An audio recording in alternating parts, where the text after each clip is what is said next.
Sabi niyo po sa nagpapatuloy po na hearing at paglaban dito nga sa mga flood control project?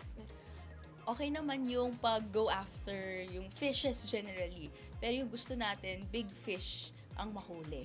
So, sa pag-aaral natin, no, may bigger fish out there na kailangan mahalungkat, no, yung impormasyon para may ebidensya tayo na paano ba nagawa yung gantong klaseng eskema.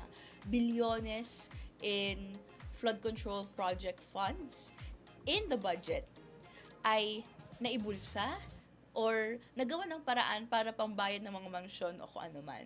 So sa amin, ang nakita nating hindi pa naiimbestigahan at may pag-iilag yung buong puwersa ng gobyerno ay si President Marcos Jr.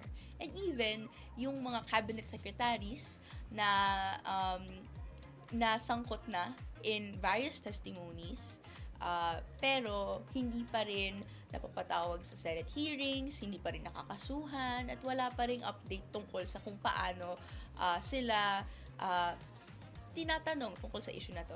Namely, no, Executive Secretary Bersamin, DBM Secretary Amena Pagdamanan, yun, hindi pa natin alam kung kamusta, no? So,